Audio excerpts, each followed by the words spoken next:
பொன்முடி வீட்டில் அவன் பொண்டாட்டியோட எப்படி இருந்தான், பொன்முடி பையன் அவன் பொண்டாட்டியோட எப்படி இருந்தான், பொன்முடி பொண்ணு அவன் புருஷனோட எப்படி இருந்துச்சு சொல்லுவானா? பொன்முடி பொதுமேடையில் வந்து சொல்லுவானா? திமுகவோட ஒட்டுமொத்த லாங்குவேஜே இப்படி தான் இருக்கும். இது உண்மையிலேயே இது தவறான செயல், தவறான பேச்சு, தவறான புண்படும் விஷயம் முக ஸ்டாலின் நினைத்திருந்தால் கட்சியின் அடிமட்ட பொறுப்பிலிருந்து, உறுப்பினர் பதவியிலிருந்து, மினிஸ்டர் பதவியிலிருந்து தூக்கி எரிஞ்சிருக்கணும்ல இல்லையா? அது இல்லாமல் நியாயமாக இருந்திருக்கும், அதில் உண்மையாக இருந்திருக்கும்.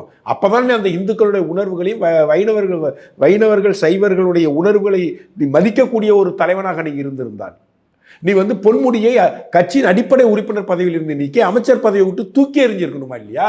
இதுக்கு முன்னாடி ஓசின்னு அவர் சொன்னதா இருக்கட்டும், இந்த 1000 ரூபாய் விஷயமா இருக்கட்டும், இந்த மாதிரி பல விஷயம். இவனுங்களுக்கு இந்த திமுக தலைவன் இருக்கானோல, எவனுக்கும் மக்களை பத்தி எந்த கவலையும் கிடையாதுமா.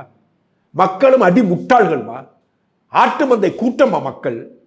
இந்த பாராளுமன்ற தேர்தலில் துரைமுருகன் பையன் என்ன பேசுனா, நல்லா பான்ஸ் பவுடர் போட்டு ஃபேர் அண்ட் லவ்லி போட்டு பொம்பளை பழப்பழன்னு வந்து நிற்கிறீங்கன்னு கேட்டானே. 1000 ரூபா பணத்தை கொடுத்ததுனால அந்த மக்கள் அவனுக்கு தானே ஓட்டு போட்டாங்க. மானங்கட்ட மக்கள் அவங்களுக்கு தானே ஓட்டு போடுறாங்க.